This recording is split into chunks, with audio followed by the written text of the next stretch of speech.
Hello my dears, നമ്മൾ ഇന്ന് discuss ചെയ്യാൻ പോകുന്നത് ഡിഗ്രി ലെവൽ പ്രിലിംസുമായി ബന്ധപ്പെട്ട ഏറ്റവും ഇമ്പോർട്ടന്റ് ആയിട്ട് ഒരു ചോദ്യത്തിന്റെ കണക്റ്റഡ് പോയിന്റ് ആണ്.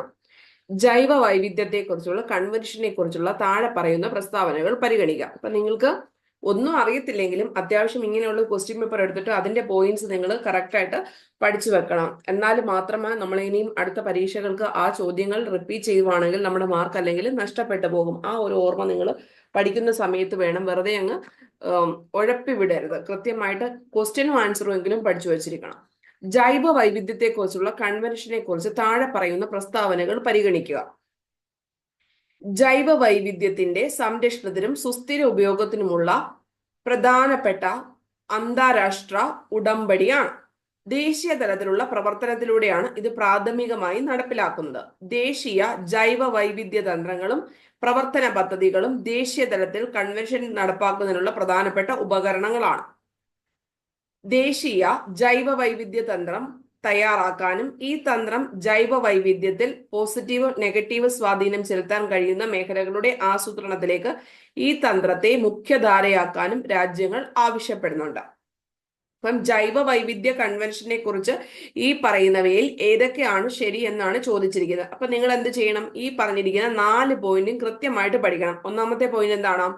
ജൈവ വൈവിധ്യത്തിന്റെ സംരക്ഷണത്തിനും സുസ്ഥിര ഉപയോഗത്തിനുമുള്ള പ്രധാനപ്പെട്ട അന്താരാഷ്ട്ര ഉടമ്പടിയാണ് ഇത്. ജൈവ വൈവിധ്യത്തിന്റെ സംരക്ഷണത്തിനും സുസ്ഥിര ഉപയോഗത്തിനുമുള്ള പ്രധാനപ്പെട്ട അന്താരാഷ്ട്ര ഉടമ്പടിയാണിത്.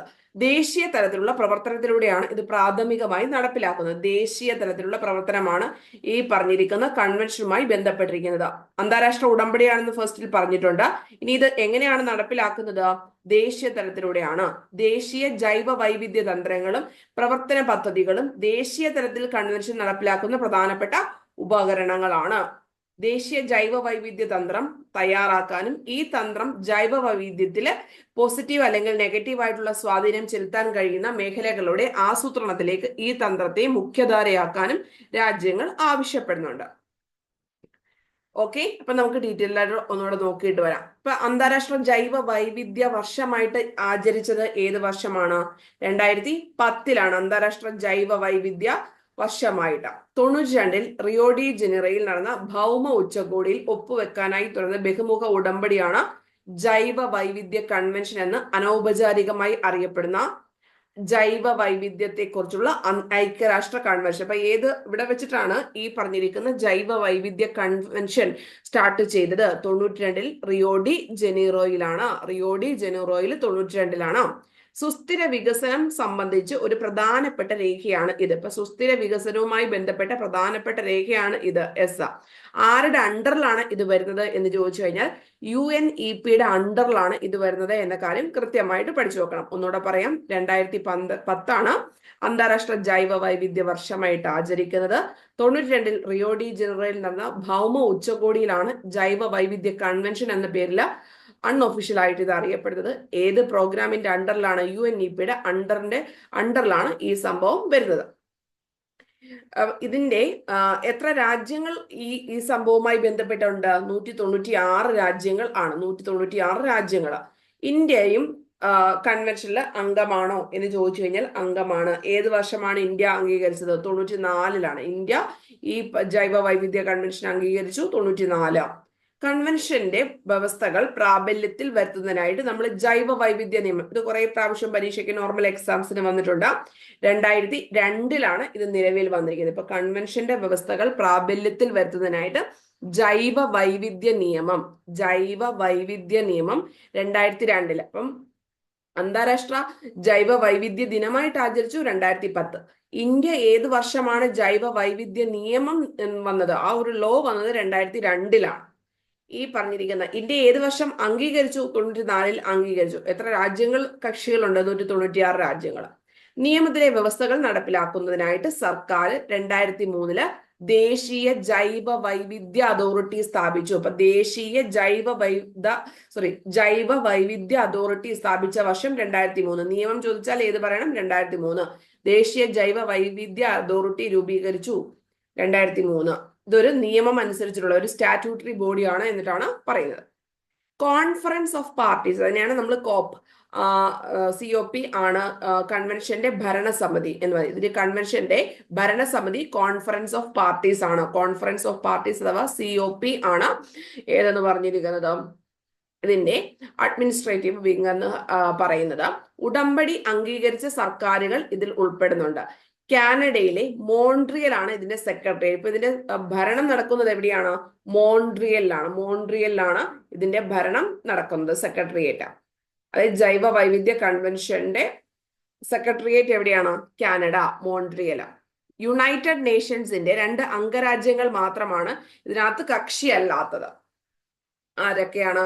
USA-യും വത്തിക്കാനും ഇതിനകത്ത് അംഗരാജ്യങ്ങളല്ല. CBDയിൽ അംഗ കക്ഷികളല്ലാത്തത് USA-യും വത്തിക്കാനും ആണ്. അപ്പൊ ഇതിന്റെ ഭരണസമിതി COP ആണ്. കാനഡയിലെ മോൺട്രിയലിലാണ് ഇതിന്റെ സെക്രട്ടേറിയറ്റ് എന്ന് പറഞ്ഞിരിക്കുന്നത്. USA-യും വത്തിക്കാനുമാണ് ഇതിനകത്ത് അംഗ രാജ്യങ്ങൾ അല്ലാത്തത്. അതായത് 2 കാര്യങ്ങളാണ്. ഇപ്പൊ 92-ലാണ് നമ്മൾ ഈ പറഞ്ഞു ജൈവ വൈവിധ്യ കൺവെൻഷൻ എന്ന പേരിൽ ഇത് അറിയപ്പെടുന്നുണ്ട്. ഇതിനകത്ത് 2 കാര്യങ്ങളാണ് കരാറുകൾ ഒപ്പുവെച്ചിരിക്കുന്നത്. ഫസ്റ്റ് വൺ UNCBD, അതായത് മറ്റൊന്ന് കാലാവസ്ഥാ വ്യതിയാനത്തെ കുറിച്ചുള്ള കൺവെൻഷനും ആയിരുന്നു. ഇപ്പൊ കാലാവസ്ഥാ വ്യതിയാനവും ഇതിന്റെ അണ്ടറിൽ തന്നെ വരുന്നു. UNCBD എന്ന് പറഞ്ഞിരിക്കുന്ന കാര്യവും ഇതിനകത്ത് വരുന്നുണ്ട്. ഉച്ചകോടിയിൽ ആദ്യമേ എത്ര രാജ്യങ്ങൾ വന്നു? 150-ലധികം രാജ്യങ്ങൾ രേഖയിൽ ഒപ്പുവെച്ചു. ഇപ്പൊ ലാസ്റ്റ് 196. ലക്ഷ്യങ്ങളോട് ഒന്ന് കറക്റ്റായിട്ട് പഠിച്ചു വെക്കണം. ജൈവ വൈവിധ്യ സംരക്ഷണമുണ്ട്, അതറിയാം. സുസ്ഥിരമായിട്ടുള്ള ഉപയോഗം, ജനിതക സ്രോതസ്സുകളിൽ നിന്നുണ്ടാകുന്ന ആനുകൂല്യങ്ങളുടെ ന്യായവും തുല്യവുമായിട്ടുള്ള പങ്കുവെക്കൽ, ഷെയറിങ്. ജനറ്റിക് റിസോഴ്സിൽ നിന്നുണ്ടാകുന്ന കാര്യങ്ങളുമായി ബന്ധപ്പെട്ട കാര്യങ്ങൾ കംപ്ലീറ്റ് ആയിട്ടും കൃത്യമായിട്ടും ഒക്കെ ഷെയർ ചെയ്ത് വെക്കുന്നത് ഇതിന്റെ ഒരു ഉത്തരവാദിത്തമാണ്, അല്ലെങ്കിൽ ഇതിന്റെ ഒരു ലക്ഷ്യമാണ്. ഈ ജൈവ വൈവിധ്യ കൺവെൻഷന്റെ പ്രധാനപ്പെട്ട ലക്ഷ്യമാണ് ജൈവ വൈവിധ്യ സംരക്ഷണമുണ്ട്. ജൈവ വൈവിധ്യത്തിന്റെ ഘടകങ്ങളുടെ സുസ്ഥിരമായ ഉപയോഗം വരുന്നുണ്ടോ? യെസ്. ഇനി ജനിതക സ്രോതസ്സുകളിൽ നിന്നുണ്ടാകുന്ന ആനുകൂല്യങ്ങളുടെ ന്യായവും തുല്യവുമായ പങ്കുവെക്കലാണ്. ഇനി ജൈവ വൈവിധ്യത്തിന്റെ സംരക്ഷണത്തിനും സുസ്ഥിര ഉപയോഗത്തിനുമായിട്ട് ദേശീയ തന്ത്രങ്ങൾ വികസിപ്പിക്കുക. അപ്പൊ ഇതിനകത്ത് പ്രധാനമായിട്ടുള്ള ലക്ഷ്യം ദേശീയമായിട്ടുള്ള തന്ത്രങ്ങൾ. ഇതൊരു അന്താരാഷ്ട്ര കൺവെൻഷൻ ആണ് എങ്കിൽ പോലും അതാത് രാജ്യങ്ങൾ അവരവരുടെ ദേശീയ തലത്തിൽ കാര്യങ്ങൾ ചെയ്യുന്നത് ഇതിന്റെ ഒരു പ്രാഥമിക ലക്ഷ്യമാണ്. അപ്പം കൺവെൻഷന്റെ ഒന്നാമത്തെ ലക്ഷ്യമാണ് ജൈവ വൈവിധ്യ സംരക്ഷണം. രണ്ടാമത്തേത് എന്താണ്? ആ ഘടകങ്ങൾ ഉപയോഗിച്ച് സസ്റ്റൈനബിൾ ആയിട്ട് ഉപയോഗിക്കുക. ജൈവ വൈവിധ്യത്തിനെ, ബയോഡൈവേഴ്സിറ്റിനെയൊക്കെ കൃത്യമായിട്ട് സസ്റ്റൈനബിൾ ആയിട്ട് യൂസ് ചെയ്യുക. ഇനി ഉള്ള ജനിതക സ്രോതസ്സുകളിൽ നിന്നിട്ടുണ്ടാവുന്ന ആനുകൂല്യങ്ങൾ, എന്തൊക്കെ പ്രോഫിറ്റ് ഉണ്ടാവുന്നു അതൊക്കെ തുല്യമായിട്ട് ഷെയർ ചെയ്യുക രാജ്യങ്ങൾ തമ്മിൽ. അതുകൂടാതെ ഇതിന്റെ സംരക്ഷണത്തിന് വേണ്ടിയിട്ടും, അതായത് ഒന്നാമത്തെയും രണ്ടാമത്തെയും പോയിന്റിന്റെ സംരക്ഷണത്തിന് വേണ്ടിയിട്ട് ദേശീയ തന്ത്രങ്ങൾ വികസിപ്പിക്കുക എന്നതാണ് CBDയുടെ ആശയം എന്ന് പറഞ്ഞിരിക്കുന്നത്. ക്ലിയർ ആയെന്ന് വിചാരിക്കുന്നു. അപ്പൊ ഈ 4 പോയിന്റും കൃത്യമായിട്ട് ഇതിന്റെ ലക്ഷ്യമായിട്ട് വിചാരിക്കണം. ജൈവ വൈവിധ്യ സംരക്ഷണം, സുസ്ഥിരമായിട്ടുള്ള ഉപയോഗം. 4-മത്തെ പോയിന്റ് സുസ്ഥിര ഉപയോഗത്തിനുമായിട്ട് ദേശീയ തന്ത്രങ്ങൾ വികസിപ്പിക്കുക. 3-മത്തെ പോയിന്റ് ജനിതക സ്രോതസ്സിൽ നിന്നുണ്ടാവുന്ന കാര്യങ്ങൾ തുല്യമായിട്ട് ഷെയർ ചെയ്ത് വെക്കുക. ഇനി നമ്മൾ കുറച്ചുകൂടെ ഡീറ്റെയിൽഡ് ആയിട്ടൊന്ന് പോകാം. അന്താരാഷ്ട്ര ജൈവവൈവിധ്യ കരാർ പ്രകാരമുള്ള വ്യവസ്ഥകൾ നടപ്പിലാക്കുന്നതിനായി ജൈവ വൈവിധ്യ നിയമം 2002 ഇന്ത്യ പാസ്സാക്കിയിട്ടുണ്ട്. അത് നമ്മൾ പറഞ്ഞു മുമ്പേ.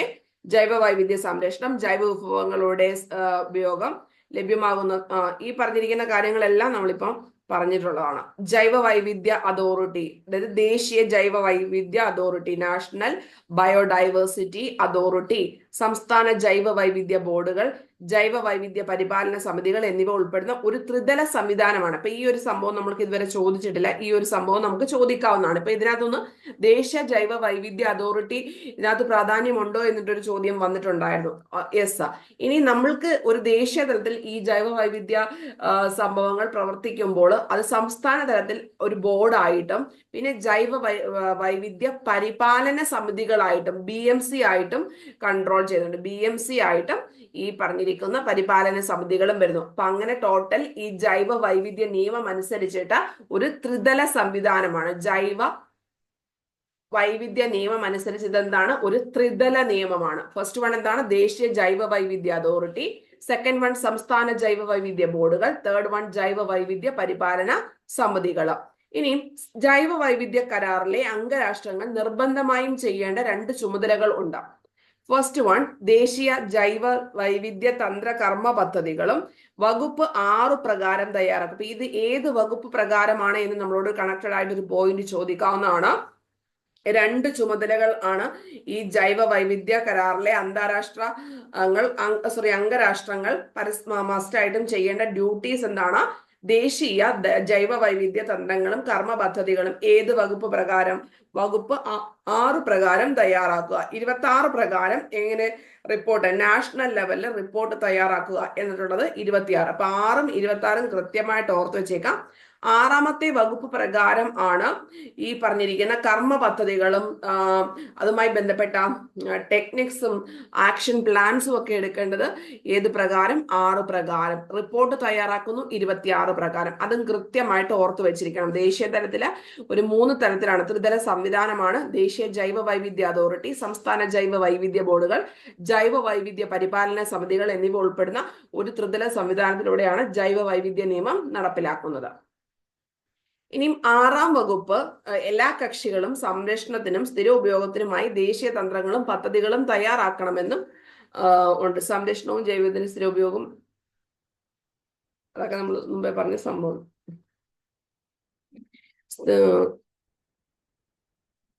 99 ഇന്ത്യ തയ്യാറാക്കിയിട്ടുണ്ട്.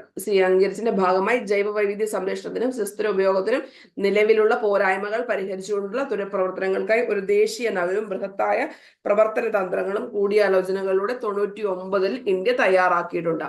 ദേശീയ പരിസ്ഥിതി നയം 2006 അംഗീകരിച്ച ശേഷം NEPക്ക് അനുസൃതമായി ദേശീയ ജൈവ വൈവിധ്യ നയങ്ങളും കർമ്മ പദ്ധതിയും തയ്യാറാക്കുന്ന പദ്ധതിയുടെ റിപ്പോർട്ടിന്റെ സഹായത്തോടെ 99 ദേശീയ നയങ്ങൾ നവീകരിക്കുകയുണ്ടായി. 2008 ഇന്ത്യ 2ാമത്തെ ദേശീയ ജൈവ വൈവിധ്യ കർമ്മ പദ്ധതി തയ്യാറാക്കി.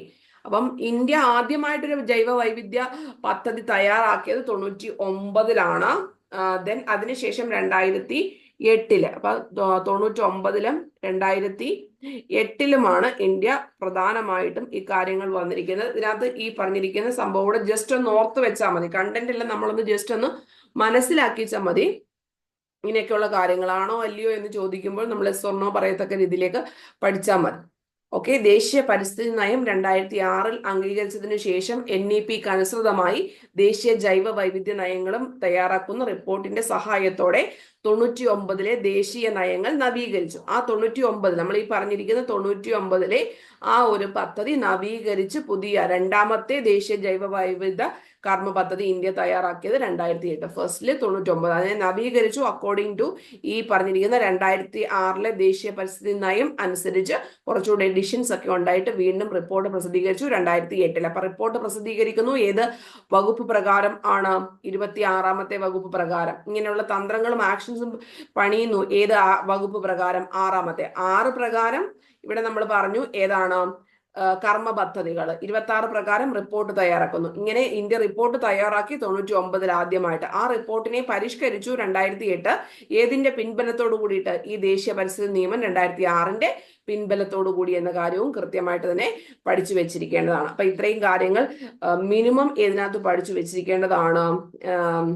ജൈവ വൈവിധ്യ കൺവെൻഷനുമായി ബന്ധപ്പെട്ട് നമ്മൾ കൃത്യമായിട്ട് തന്നെ പഠിച്ചു വെച്ചിരിക്കുകയാണ്. അപ്പം ഇതിന്റെ ഡിഗ്രി ലെവൽസിന്റെ കണക്റ്റഡ് പോയിന്റ്സ്, GKയുടെ കണക്റ്റഡ് പോയിന്റ്സ് നമ്മൾ PDF ആയിട്ട് നൽകുന്നുണ്ട്. താല്പര്യമുള്ളവർക്ക് മെസ്സേജ് ചെയ്യാവുന്നതാണ്.